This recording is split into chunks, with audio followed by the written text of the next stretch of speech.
Friends, வரும் தீரும் உறவுகள் அனைவருக்கும் இன்றைய நாள் இனி நாளாக அமைந்திட எங்களுடைய வாழ்த்துக்கள். நம்மளோட சேனலில் வழங்கக்கூடியதுன்னு பார்த்தீங்கன்னா முற்றிலும் இலவசமான வரன் பதிவுங்க.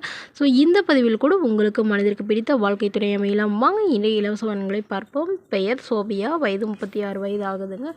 ஜாதின்னு பார்த்தீங்கன்னா இவங்க இந்துள்ள பிரமலை கல்லர் சமுதாயத்தை சார்ந்தவங்க. இவங்க இதில் உட்பிரிவு எதுவாக இருந்தாலும் சம்மந்தம்னு சொல்லியிருக்காங்க. இதில் கிடைக்காத பட்சத்தில் வேறு ஜாதியாக இருந்தாலும் ஓகேன்னு சொல்லியிருக்காங்க. இவங்களுடைய படிப்புன்னு பார்த்தீங்கன்னா பிபிஏ முடிச்சிருக்காங்க. இவங்க கொரியர் ஆஃபீஸில் வந்து வேலை பார்த்துட்ருக்காங்க. மாதம் வந்து 18,000 to 20,000 சம்பளம் வாங்குறதா சொல்லியிருக்காங்க. இவங்களுக்கு திருமண நிலையம்னு பார்த்தீங்கன்னா இவங்களுக்கு செகண்ட் மேரேஜ் தாங்க. ஸோ வரக்கூடியவருக்கும் ஃபஸ்ட்டாக இருந்தாலும் ஓகே, செகண்டாக இருந்தாலும் ஓகேன்னு சொல்லியிருக்காங்க. இவங்களுடைய முகவரின்னு பார்த்தீங்கன்னா தஞ்சாவூரில் வசிச்சிட்டு இருக்காங்க. மணமகளுடைய எதிர்பார்ப்புன்னு பார்த்தீங்கன்னா மணமகள் ஓரளவு ஒரு டிகிரியாவது படிச்சிருக்கணும், நிரந்தரமான ஒரு வேலையில் இருக்கணும்னு எதிர்பார்க்குறாங்க. கார்டு கொஞ்சம் இருக்கணும்னு கேட்டிருக்காங்க. மணமகன் ஓரளவு வசதியாக இருக்கணுங்கிறது இவங்களுடைய எதிர்பார்ப்பாக இருக்குதுன்னு சொல்லியிருக்காங்க. மணமகள் வீட்டோட வசதி நிலைன்னு பார்த்திங்கன்னா இவங்களுக்கு சொந்தமாக ஒரு 5-6 வீடு வாடகைக்கு விட்டுருக்காங்க. காடு ஒரு 5 ஏக்கருக்கு மேலே குத்தகைக்கு விட்டுருக்கிறதாகவும் சொல்லியிருக்காங்க. இவங்களுடைய அப்பா வந்து கவர்மெண்ட் ஜாபுங்க, அம்மா ப்ரைவேட் ஜாபில் இருக்காங்க. உடன் பிறந்தவங்கன்னு பார்த்திங்கன்னா ஒரு அண்ணா ஒரு தங்கைங்க.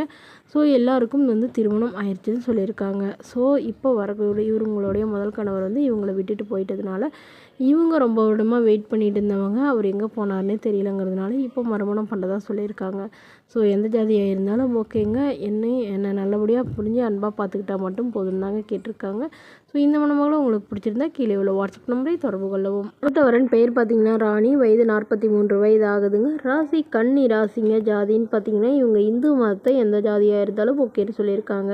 ஸோ இவங்களுடைய படிப்புன்னு பார்த்தீங்கன்னா 6ஆம் வகுப்பு முடிச்சிருக்காங்க. இவங்களுடைய தொழில்னு பார்த்தீங்கன்னா இவங்க உப்பு வியாபாரம் சொந்தமாக வச்சு நடத்திட்டு வரதா சொல்லியிருக்காங்க. இவங்களுடைய திருமண நிலைன்னு பார்த்தீங்கன்னா இவங்களுக்கு 2ஆம் மனம் தாங்க. ஸோ வரக்கூடியவருக்கும் ஃபஸ்ட்டாக இருந்தாலும் ஓகே, செகண்டாக இருந்தாலும் ஓகேன்னு சொல்லியிருக்காங்க. இவங்களுடைய முகவரின்னு பார்த்தீங்கன்னா இவங்க தூத்துக்குடியில் வசிச்சிட்ருக்காங்க. ஸோ இவங்களுக்கு திருமணமாகி 10 வருஷத்துக்கு அப்புறமா இவங்களுடைய கணவர் வந்து தவறிட்டு தான் சொல்லியிருக்காங்க. இவங்களுக்கு வந்து 20 வயசுலேயே வந்து திருமணம் பண்ணிட்டதாகவும் அதுக்கப்புறம் 10 வருஷத்துலேயே இவங்களுடைய கணவர் வந்து தவறிட்டு தான் சொல்லியிருக்காங்க. ஸோ ஜாதி எதுவாக இருந்தாலும் ஓகேங்க. இவங்களுக்கு 2 பெண் குழந்தை மட்டும்தாங்க. ஸோ பொண்ணுங்களை 2 பேர்த்தையும் நல்ல இடத்துல கல்யாணம் பண்ணி கொடுத்துறதா சொல்லியிருக்காங்க. ஸோ தன்னையும் தன்னோட பொண்ணுங்களுக்கும் சப்போர்ட்டாக இருக்கிற நல்ல ஒரு வரன் வேணும்னு கேட்டிருக்காங்க. ஏன்னா இவங்களுடைய முதல் கணவரோட அண்ணா வீடு வந்து இவங்களை ரொம்ப டார்ச்சர் பண்ணுறதா சொல்லியிருக்காங்க. ஸோ இவங்களுக்கு அப்பா வீட்டு சைடும் எந்த ஒரு சப்போர்ட்டும் இல்லாதனால இப்போ இவங்க உடனடியாக மறுமணம் பண்ணிக்கிறாங்க. ஸோ எந்த ஜாதியாக இருந்தாலும் ஓகேங்க, தன்னை நல்லா புரிஞ்சுக்கணும், தன்னோட பொண்ணுங்களுக்கு ஓரளவு சப்போர்ட்டாக இருக்கிற மணமகனாக வேணும் அப்படின்னு தாங்க கேட்டிருக்காங்க. ஸோ இந்த மணமகளை உங்களுக்கு பிடிச்சிருந்தா கீழே உள்ள வாட்ஸ்அப் நம்பரை தொடர்பு கொள்ளுவோம். இது போன்ற இலவசங்களை உடனுக்குடனே உங்களோட ஃபோன்லேயே தெரிஞ்சுக்கலாம். நம்மள்ட்ட சப்ஸ்கிரைப் பண்ணி அருகில் உள்ள பெல் ஐகானை கிளிக் பண்ணிக்கோங்க. Okay friends, thank you.